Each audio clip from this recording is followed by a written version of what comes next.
We are going live. Hi, everybody. Welcome to About My Book Business. We are back on this Tuesday. I am Tresa Chambers, and I'm here with my co-host, Deborah C. Mortimer of Leap Forward Publishing. And today we are thrilled to have two great guests with us, and we'll introduce both of them to you. But first, I'm going to let Deborah say a few words. Hello, everyone. I'm so happy to be here this week and talking to Tiffany and Tameka.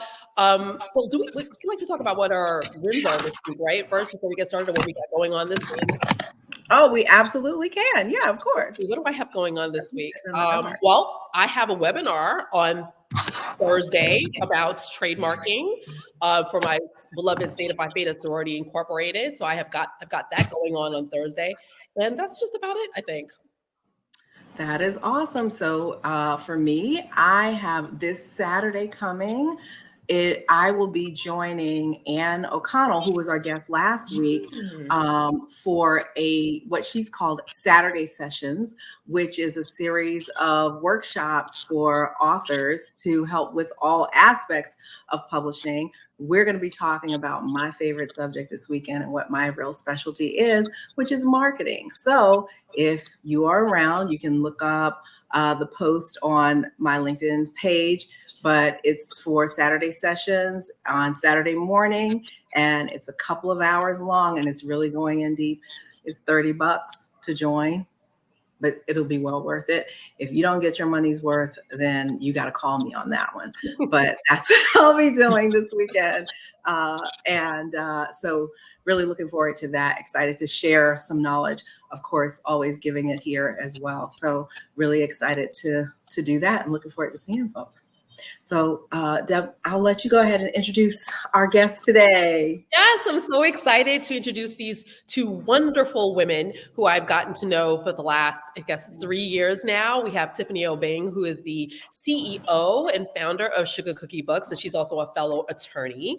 And she's the author of 23 books? How many books now? Who's counting anymore? But over 20 books. Yes. It's well over 20 books. And we have Tameka Mitchell, who I have coined and she is embraced as the chief mom motivator and owner of Maternity Motivation Publishing. She's also one of Leap Forward Publishing. She's our first consulting client who we produced her book, My Super Mom and Her Sidekick Crew, and also the author of Mom, You Did It. So I'm so happy to have them here today. They are millennial moms, mothers of two beautiful kids, and they are making it happen. And so we're so glad to have them here today. Thank you for having us. Yes, absolutely. So why don't you? So Tiffany, you have those beautiful books behind you. So tell us a little bit more about your books and what you do, and how you came to writing these children's books. So the books behind me are only a fraction of the books that I have, but I ventured into authorship, if you will, in 2020.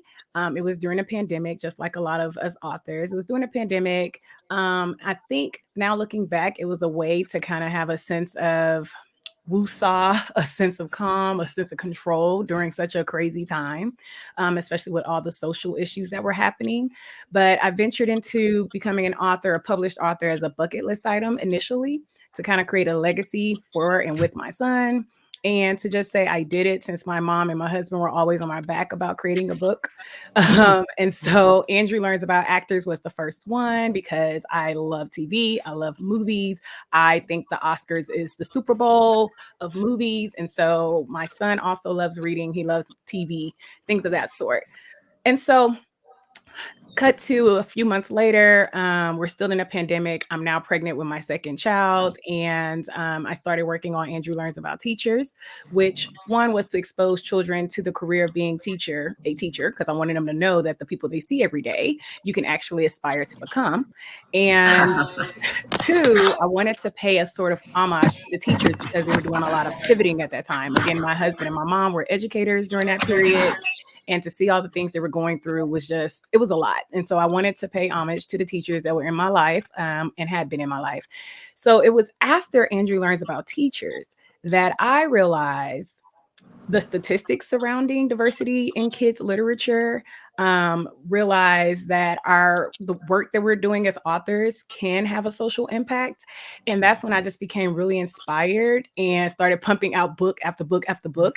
Some call it rapid publishing.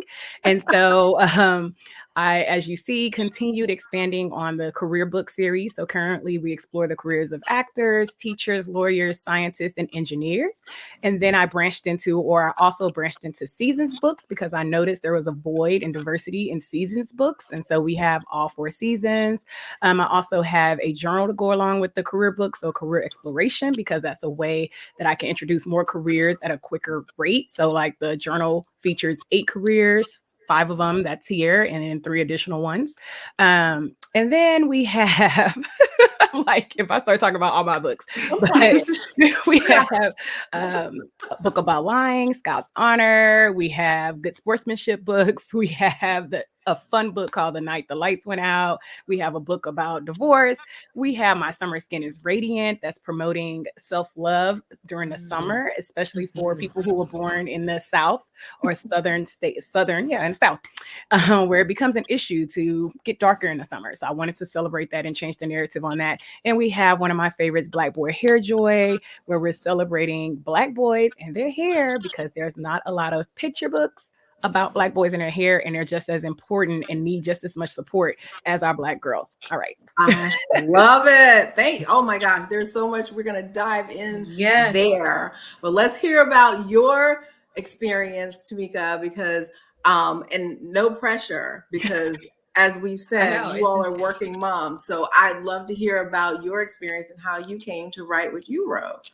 Yes, absolutely. My journey began as I was learning to rediscover the latest version of Tameka. So 2019, after my son being around 2 years old, I was just like, I don't want to be just someone's mama forever, which I know I will, but I was going through this space of like, what are some of the new interests that I want to tap into? And after doing some soul searching and trying to test and learn and figure things out, I remember how much I love the art of storytelling.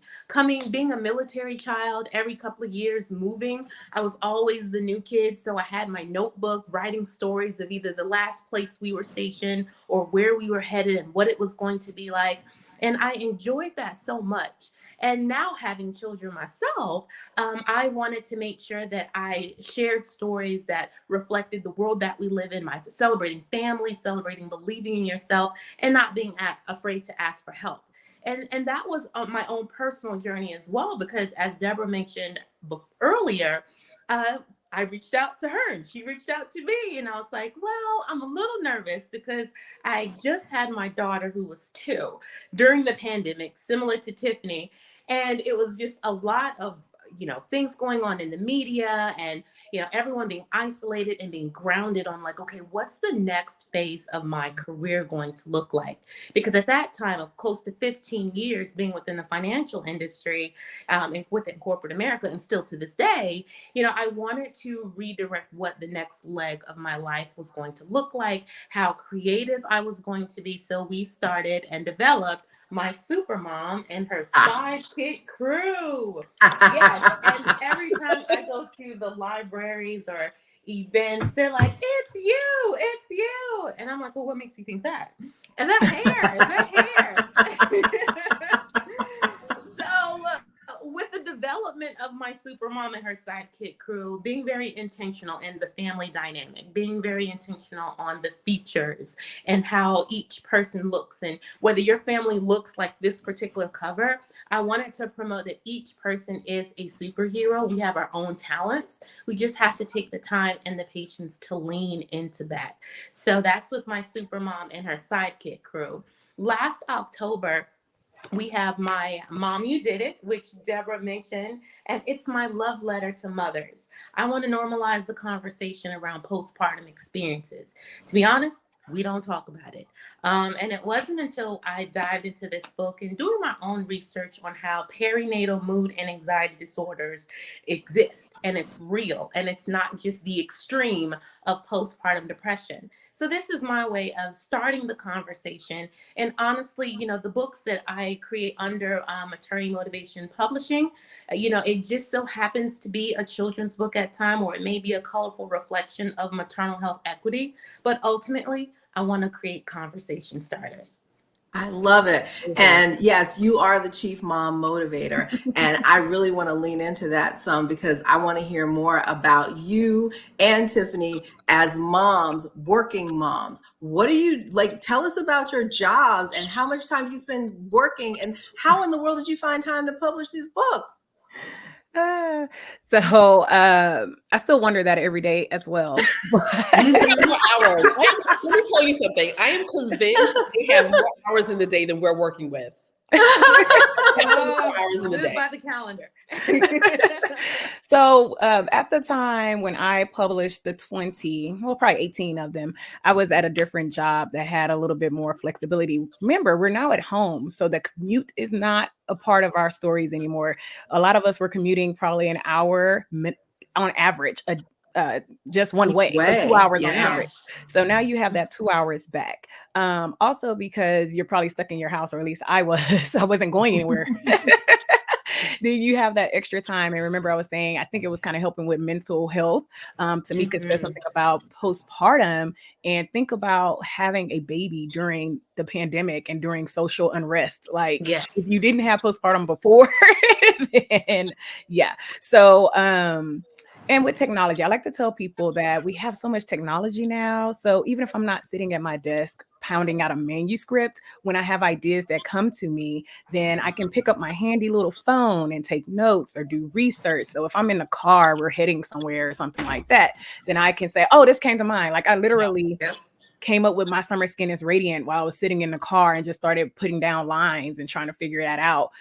Black Boy Hair Joy is written almost like a rap. So my husband was laughing at me because I don't know the cool words or anything. But like as a line, I would think of a haircut and then I'll be like, what rhymes with that? Or what would the kids say? And then I'll put down a line and then just walk away. So just giving myself the time and space to create and trying to make it fit with my schedule, which again, I had a little bit more flexibility at the time. I had one child at first. And then with the second child, it became a little harder because at that time I was also writing the story of Maya Angelou, which we'll probably talk about. And so that had hard deadlines and I couldn't really focus on my books at that time. But I think overall, the gift of being independently published for the most part is that we're able to give ourselves grace and we're able to work on our own schedule and our own pace. And so if you have it, you get it done, you write it down, then you sit and dedicate some time to it. But if you don't have the time at that time, then just give yourself some grace. It'll come. Like this year, I'll say this and then I'll stop. But this year, because my time is kind of not as flexible as it had been in the past, because I changed careers. So now I'm doing traditional practicing, as people call it. And so it's not as flexible. I still don't have to go into the office or anything, but it just requires a lot of time, as Deborah would know, like billable hours and things of that sort. I had to actually figure out, like, how are you going to write this manuscript? Because I'm putting out Andrew Learns About Chefs in a few months. And so I'm like, I want to get this done this year. How will you get this done? So I put myself on a 12-week year, which is like this new thing that I heard about, but it's pretty old now. And I went live on Instagram so I could hold myself accountable. So every week I was going live on Instagram and was like, hey, y'all, I'm writing this manuscript. Help me out as I make my way through. And I actually met the goal of completing that manuscript during that 12-week period. And now it's off to illustrations. So that's one way that I was able to carve out the time, maybe an hour, 30 minutes to an hour a week to just sit there and dedicate to make sure I focus on it. And then after that, you're so pumped up and amped up, then you probably continue writing anyway. Wow, that's amazing. So what about you, Tameka? Well, I've always felt like my superpower, it has been motivation. I truly believe in people at times more than they believe in themselves. And a lot of that was tapped into my career as a bank manager, as a trainer for leadership development. But similar during the pandemic when we were all having to sit down somewhere and redefine things that were going on in our life. The seed was already planted, but it wasn't until that moment where I was just like, okay, I have to do something with this. You know, it's something that's in my heart, in my head, and I have this story. I have all of these stories. So I'm just going to take a step. It doesn't have to be a huge step. I'm just going to take a step. And lo and behold, we had Mrs. Deborah C. Mortimer in my DMs as I put as I would put motivational items out there, because I just looked at the camera one day. I was like, look, it was a day of days. Like, it hit the fan literally and figuratively. And I was like, well, let me just turn this camera on and just give words of encouragement, because if I'm feeling this way, I'm sure another mom out there is feeling this way. And that's how maternity motivation birthed. And so it was just through the social media posts. And I was like, well, you know what? She has been mentioning, I put it out there, and I said I was like double dutching. I would jump in and I'm nope, I'm going to jump out. And I would jump and I'm like, nope. But Deborah was like, okay, well, hey, these are some things that I can offer to help give you the roadmap and navigate through the waters of it being independently published, telling your own story how you want to tell it. And so again, I often talk about the power of asking for help. You know, after you take that step, giving yourself grace, because you're not going to have all the answers, asking for help. And then most importantly, understanding like, hey, your timeline, like Tiffany mentioned, I didn't know what my timeline was going to be. So I was like, you know what, I'm just going to, keep going. And we went through the development process. And of course, we have my super mom and her sidekick crew. So for me, time management is key. At the time, I had a 3-year-old and like a newborn, and I was nursing, and I was still on maternity leave, and, really trying to be in the moment. I had this huge idea that we needed to move to. So we moved, and I was 8.5 months pregnant. During delivery, the only person who had access was my realtor, because the housing market, like, it was a bidding extravaganza. So we sold the house, but the key was getting a new home. So yes, navigating through that, the balancing act. Wow. But I'm just extremely grateful. I lean in on faith, family, and focus, because those are the things that keep me grounded. And being very intentional now. I feel like I'm more intentional on what I want and how I want it to be done than I ever was before. And that has gone into just, being a part of such amazing experiences and people like yourself. Yeah, I will add to that, or piggyback off of that. The support of your family is very much needed and appreciated. And I know everybody probably won't have that advantage, but I know that has been very helpful for getting as far. Like, me and my husband, we share accounts. I know it's not a marital interview, but we have our money, jointly, because we're married. And that's how we always set it up. And so when it came time and I was like, okay, I'm gonna go ahead and publish Andrew Learns About Actors, he invested in the publication of Andrew Learns About Actors.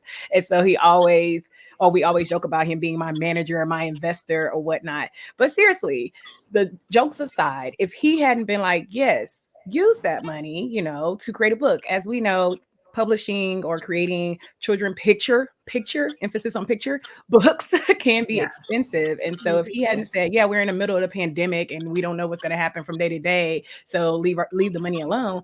No, he was like, go ahead, do what you need to do and get it done. And he's always just that type of person of do what you need to do, get it done. And it has been very helpful. And then you have the vending events that you may attend. And so you're being I don't take my children because I try to focus. So being away from my children, so that means I have to rely on my husband to be home, or if I'm bringing him with me, then rely on my mom to be here or take the kids there. So leaning on family has been very instrumental in trying to make this book business work. That's a whole conversation. That's a whole other conversation, just having the support of your spouse, because if you don't have it, it can make it very difficult. Maybe not even possible, right? Because I know my husband was my initial investor as well. So I totally get that. Absolutely. And you talk about, Tiffany, the art and the business side of it. Again, everyone thinks about the creativity, the end product, but there's so many more steps that come before then. And the people like our angel investors or our because I'm like, please, it's going to be great. We have to invest in it. You know, my husband has definitely trusted the big idea, not knowing the first time how much it's going to cost, specifically from end to end. You have a range, but Tiffany, you mentioned about vendor events. You have the product, you have the book. Now what? Like, I was just like, okay, it's great, but no, you have to put yourself out there. You have to travel a little bit. Balancing those aspects was definitely a lesson learned. And you posted some really great content of just like while you're at the vending events, Tiffany, you know, things that I picked up on that was like, okay, I'm going to incorporate that next time. Mm-hmm. Awesome. Let me Good. say something, Tresa. These two, their setup, just their whole vending setup, they need to teach a course on just that. It is because I think I even commented on one of Tiffany's posts. I said, "Now this is how you vend. This is how you set it up. This is how you look professional and whatever." And then you wouldn't know that Sugar Cookie Books is just Tiffany. It's They just don't. it's just her, or it's just, or Maternity is just Tameka, because it looks like they have an entire, the way it's set up, it looks like they have an entire team that they're working with, and I find that, I mean, that's just amazing. But I know Tresa has a bunch of marketing questions, but I had one question about just how the whole process of what you're of how you get into. First of all, I love the fact that you both seem like you did some market research into what is needed out there, because your books, Tiffany, especially, are very much intentional. They like really are crafted as to what is needed, as far as like, you know, the Black Boy Joy and My Radiant Skin. And then you're very fortunate in that you have found really great illustrators, and some of them you found where on Fiverr, the gig sites. which is, I've told Teresa and I've had that conversation. That's like unheard of, to find really great. That's people Takes say time. Yeah. Takes time. You have been really fortunate, and that you have found some really great illustrators and have learned how to do a lot of what the whole production yourself. Yes. Right? Yes. Can you talk a little bit more about that? The production of it all. Yes, the production of it all. Yes, so that also takes time. So I like to save money. Like last year, I was talking about booking on a budget, if you will. Like any way I can save some coins, that's what I'm gonna do. I'm the budget author, publisher person, okay? But I am learning that, you know, I'm going on year 4. I'm gonna have to start outsourcing some of these things because I need to reclaim my time. But the time that we're talking about is, as we've said, just creating that process. But to go to publication, you have to find editors. So if you already don't have one, or if you want a team of editors because you want to put out more than one book. So that was another thing. When you're a rapid publisher, you need a team of people behind you, because illustrators take different amounts of time to do things. And so you can't put out more than one book at a time if you only have like one illustrator. So anyway, so finding and sourcing an editor and going through that process, finding and sourcing illustrators, especially if you're on a gig site, because you have to do your due diligence. You have to do your due diligence anyway on any sites, in my opinion, however you find your illustrators, but especially on these gig sites. But what I love about gig sites, and I know Fiverr and perhaps sometimes Upwork get there, you know, people are like, oh my gosh, I can't believe it. But it has that money protection built in. Like that is, I don't know. That's worth it all to me. Like I would spend 5-8 hours on Fiverr trying to find somebody, because I know that if something goes awry, I'm gonna get my money back.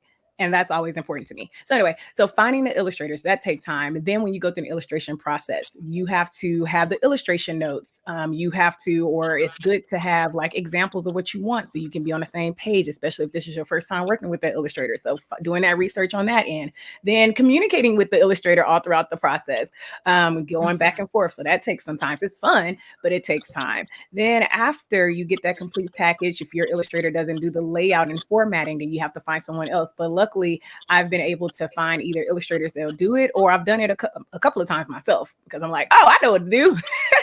So, you've done your own illustration? No, I've done my own formatting and layout. Okay. I was gonna say, whoa, wait. I wish them out. I know. No. And so that takes time. So if you're going to do your layout or text formatting or typesetting yourself, then that's going to take a lot of time, especially if you're trying to make it look professional. And then after all that, you have to upload it for publication. And so you have to make sure your files are correct. And uploading doesn't have to be so difficult, especially since I've done it over 20 times. But I found that it still takes time, like researching keywords, researching categories, making sure your book description sounds good, the marketing aspect that Tresa would probably say, but making sure your book description sounds good, making sure all those little things, doing a research on pricing, it takes a lot of time. And so I don't know what I'm going to outsource, but yes, a lot of time is taken. And then after you publish the book, marketing. And if you have books to market at the same time, which is cray. So I'm like, if anybody is going to do rapid publishing, be ready, because it's hard to promote multiple books at one time. It's hard to promote one book, but when you're trying to promote multiple books at one time, it gets really hard. So I did come up with a little system that I think was helpful for me, but it still takes a lot of time. Well, and marketing really does start before you publish the book. And the wheels turning in your head, Tresa. I'm listening, and I mean, I'm amazed, but I have so many thoughts about just like, I mean, the quality of your books is really impressive. And I mean, these are the things that, Deborah and I, the reason we started doing About My Book business is because of the things that we saw that a lot of authors were not doing as well as they could be, like making sure that the book was formatted correctly, making sure that the illustrations were good quality illustrations, because your book cover is your first marketing asset, right? Yeah. It has to be great. And so just having those things in mind are the kinds of things that we wanted to address when we started doing this show. And so I love hearing from you and hearing that, I know that other people are thinking about this, but some people who have never done this, it can be intimidating and overwhelming. And so it is good to be able to hear from someone to say, you didn't do it just once, you've done it on repeat. It was still difficult, but you still found it worth doing. And I think that's really the key. It's that if you think that something like this is worth doing, then you figure out how to make it happen. Yes. Now, Tameka, you had some help. But tell us about your experience and your process for getting your book done and what you were thinking about in terms of marketing, what you've done in terms of marketing and promoting. Yes. So I started, visualization is key in my process. When Tiffany was mentioning being in the car, taking notes, like all of my ideas is typically either before or after drop off. So I constantly have a notepad. I'm pen to paper. So I have notebooks, writing down the ideas, writing down, just the pieces of the manuscript. But another part of it is I wanted my content to stand along the sides of those that were traditionally published. So before even, going through the end-to-end pieces of publication, I would go to the stores and look at some of the children's books. I would study the cover. I would study the spine. I would study the copyright page, things that if I wanted to have a letter from the author, I would study all the different types of children's books to see how mine would fit along those that were in the same genre, or to just add that extra flair of what would make my book stand out. So having that quality and visualizing how you would like your content to be placed when it's in the physical stores. And I share this when I'm at schools, is I wrote down on a piece of paper my vision board, which was pretty much crayons that was from arts and crafts and a piece of paper.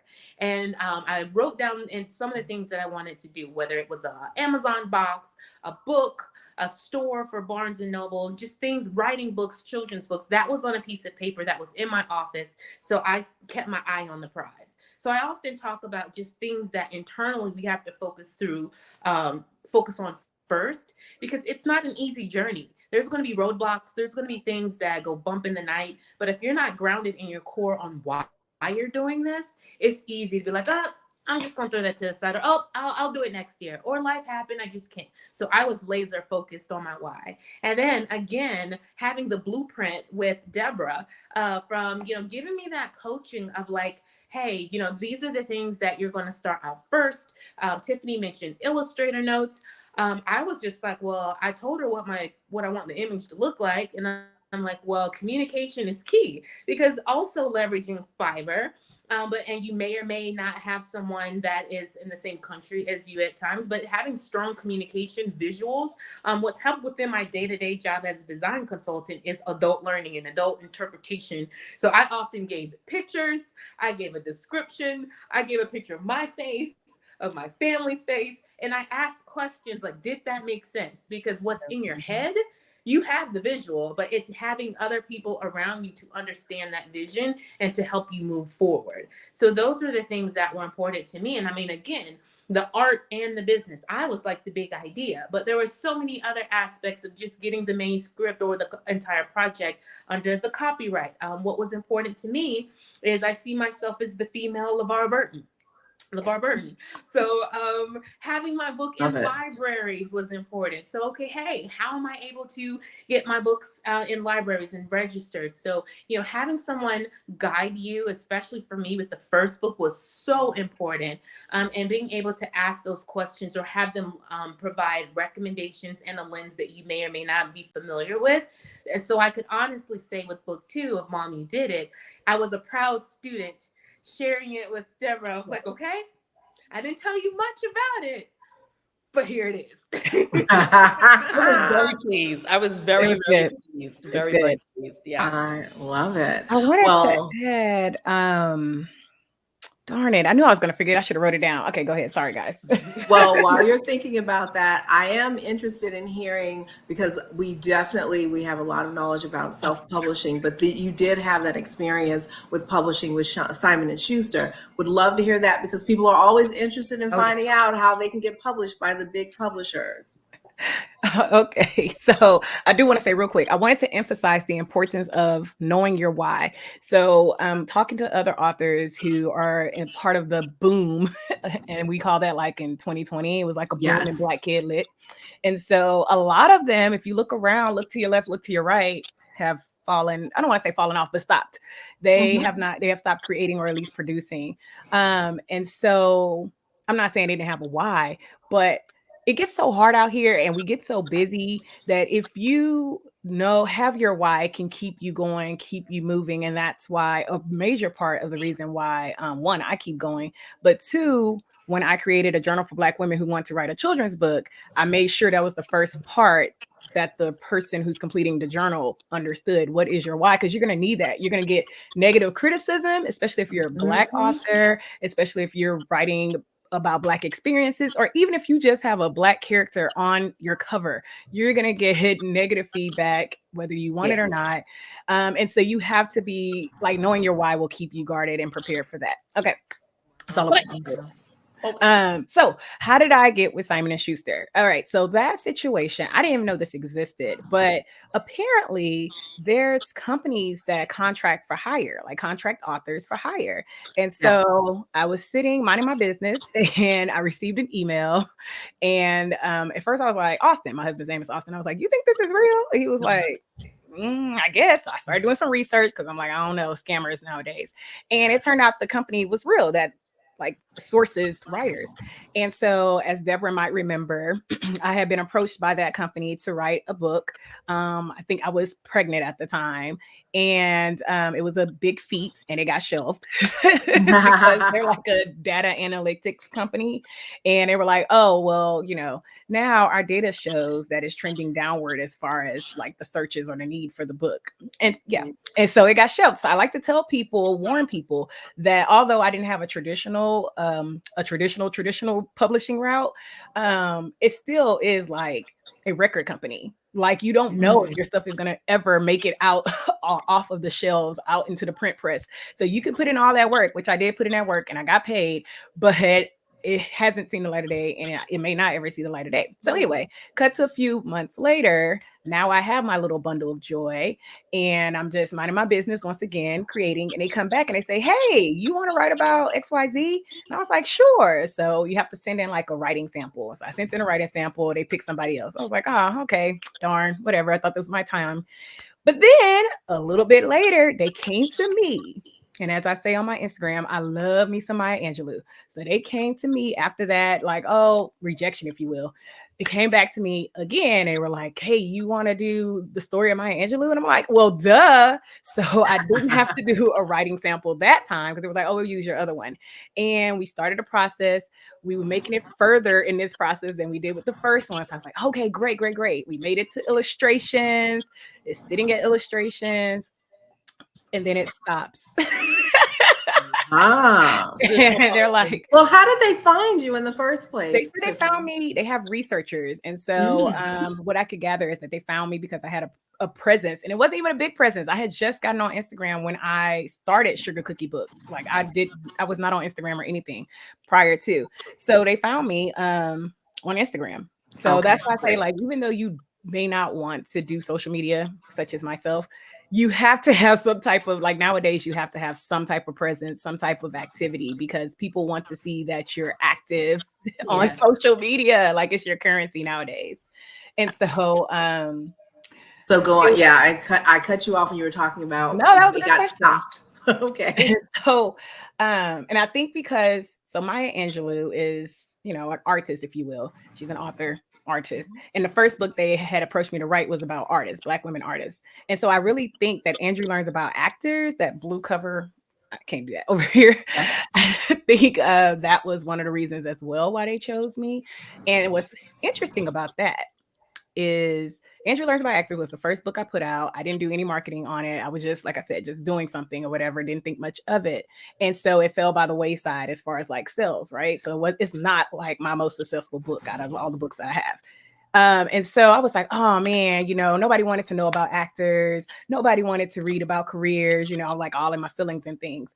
But then they wanted me because I had done actors and they saw the viability.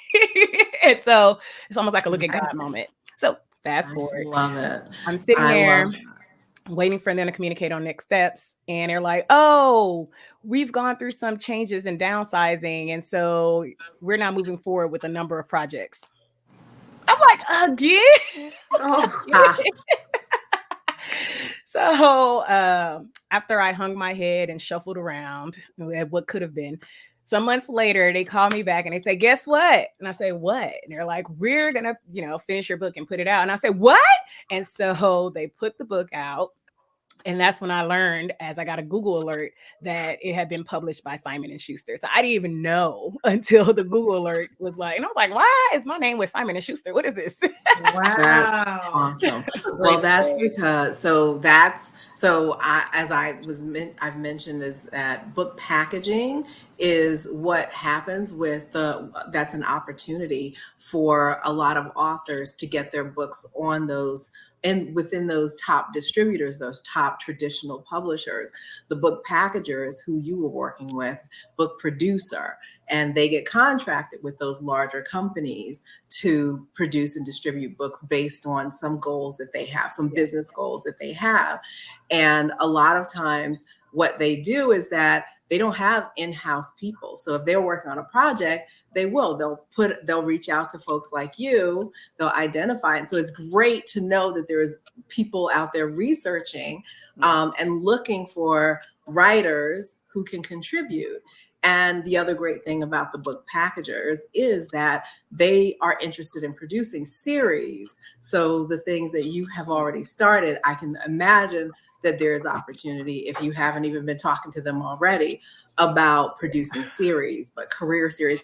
I was on a webinar recently with the book packagers, and someone shared that they had sold a career series to, I think it was the state of Michigan. They sold 750,000 copies of the book. In one shot, right? So that's what the potential is if you build those relationships. So it's possible. And that's one of the things that I always talk about is like, I want all of you who are writing to think bigger about your sales, because the goal is not to sell hundreds. The goal is to sell thousands and tens of thousands. And you have the capacity to do that.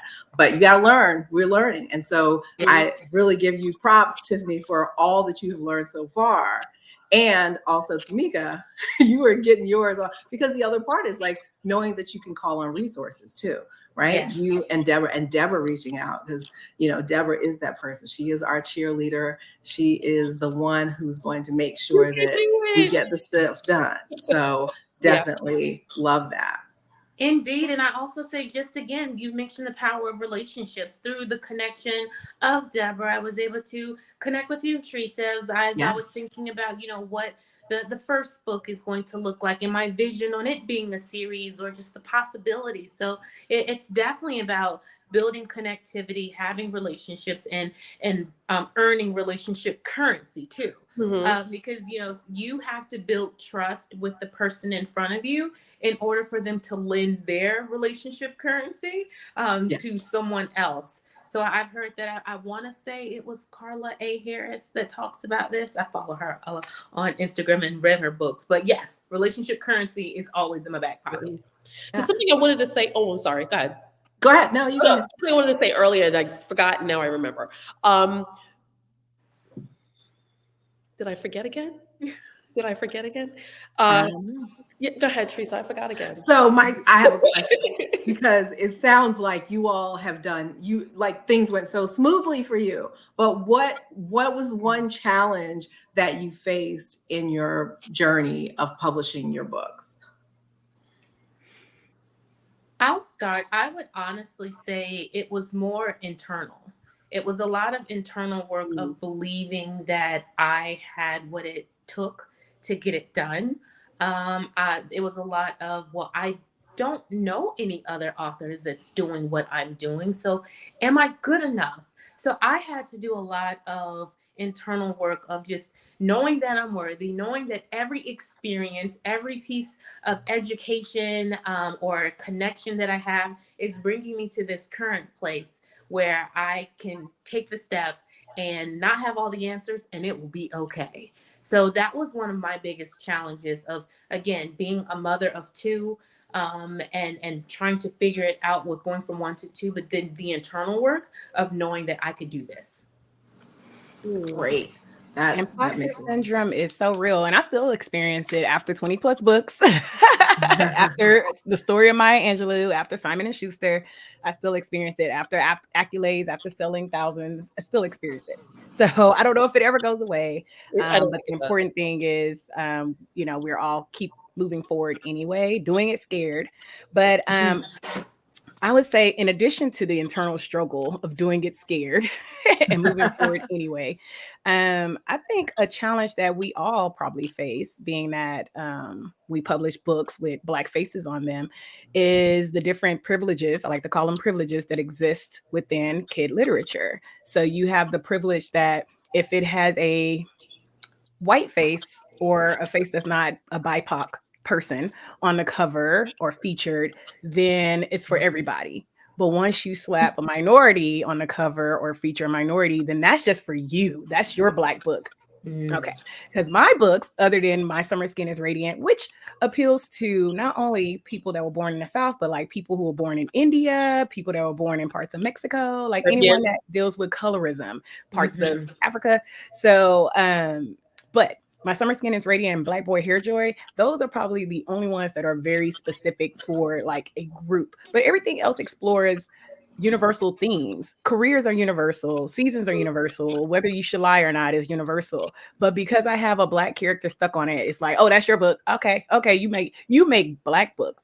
Okay, so that's the first challenge. And then the second challenge, which I say is a privilege that exists that people don't talk about at all, in my opinion, is the privilege that if it has a character on it, be it if they have a girl character on the cover, then boys can read those, but girls cannot read books that feature boys. So, wow, really?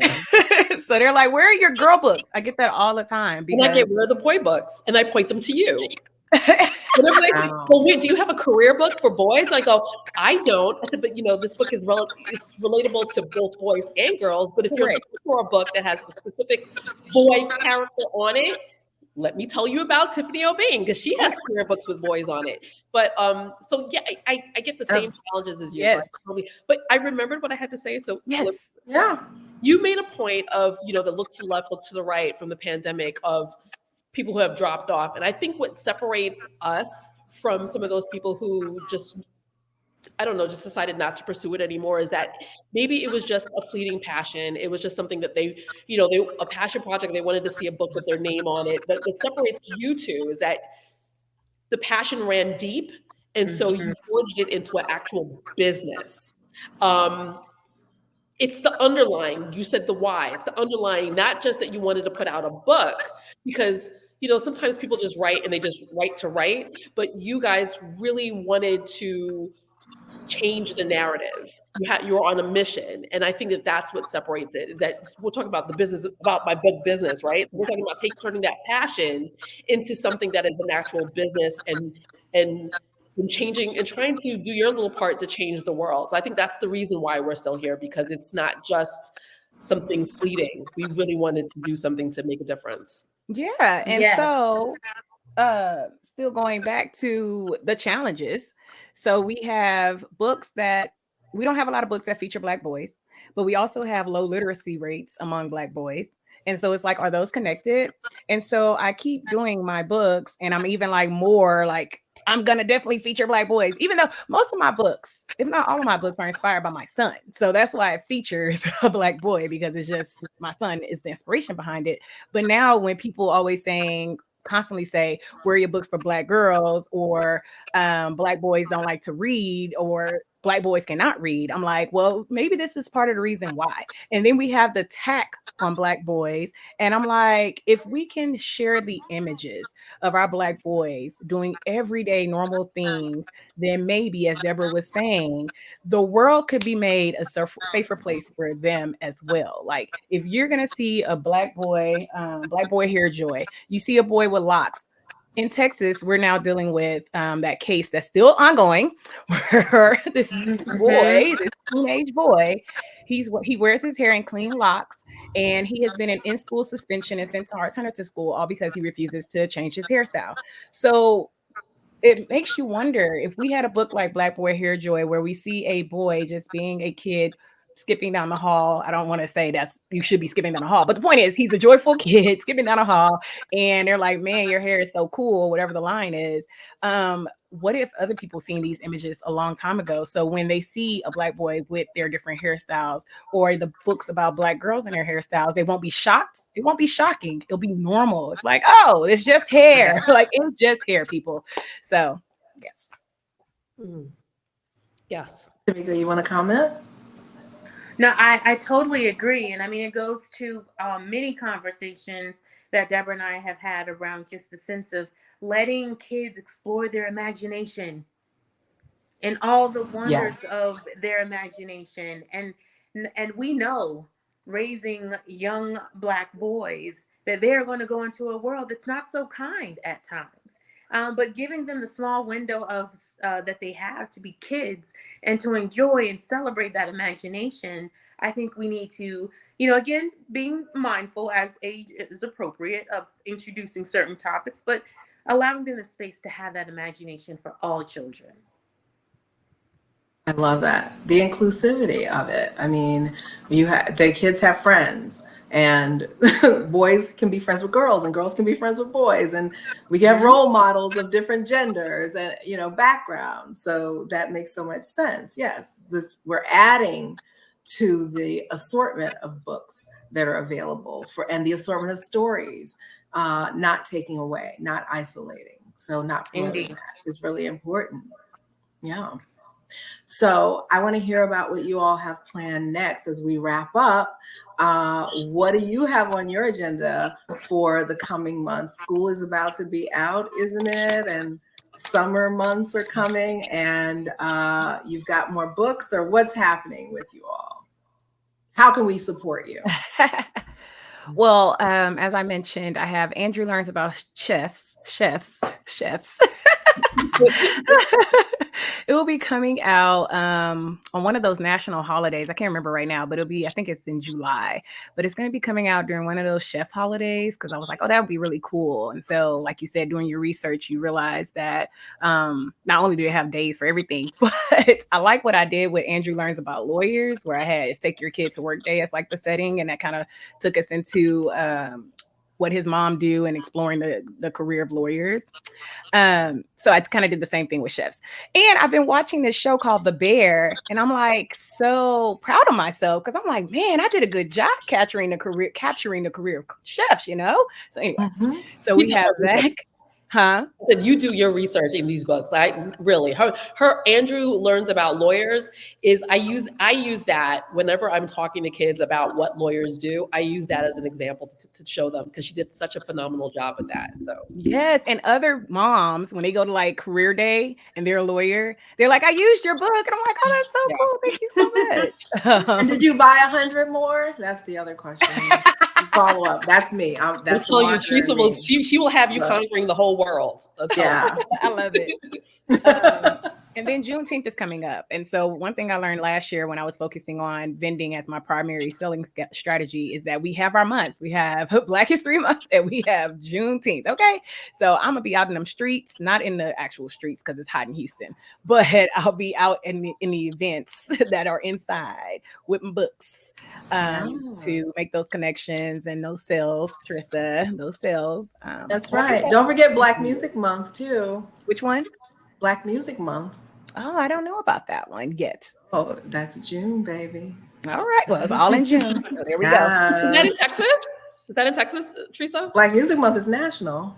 Oh, I don't even know about Black Music Month. Come on, yeah. Just call me. I got you. I don't even know. You know I got you. Let me tell you something. With Tresa, you have to take notes every time you have a conversation with her because she's like knowledge. So yeah. Your turn, Tameka. What's up? Tameka, what you got going on? Yeah, so this summer we are continuing the Sidekick Crew. Again, my Supermom for Sidekick Crew are celebrating relationships between dad and daughter. So coming out this summer, it is going to be the next series. We're celebrating family again. We have science clubs. She normally doesn't have a chance to go into the barbershop because she's normally with mom. But yes, she's doing all the things. We're celebrating, again, social emotional learning, family, and the goal is to have it out by Father's Day. So we are in development mode. So we are churning, getting things out there. So I'm really, really excited. And then I wanted to just remind the parents out there some books that have actually helped me the first couple of months of the year. So we are all coaches of our households, and Deion Sanders is a really good read. He has Elevate and Dominate. So I definitely recommend this for our parents out there who are coaches. The second that I wanted to recommend also in your toolkit is The Introverted Leader. This one has definitely helped me, The Introverted Leader, both personally and professionally.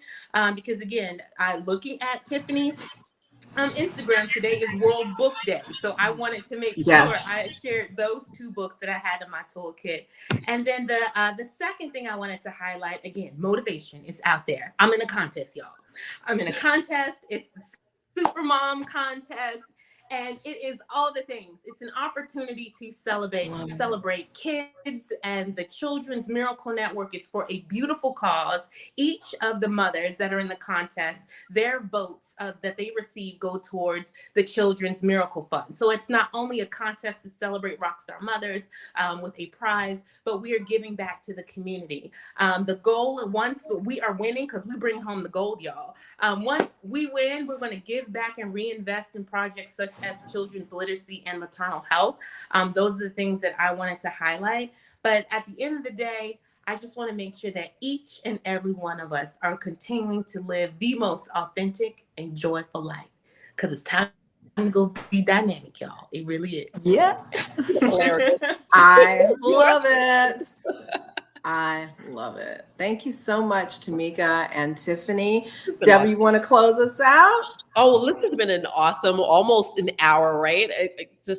We can never just talk for 30 minutes. That's just never. And I really think that you guys gave a lot of gems for women who are millennial moms who are at home thinking, I would love to write a book. I'm trying to figure out how to. Actually, I have a question. What is one thing, really quickly, what is one piece of advice that you would give a millennial mom that's possibly watching, or maybe not a millennial mom, but any mom that's watching, trying to figure out, how do I do it? How do I juggle it all? What's one piece of motivation or advice that you would give?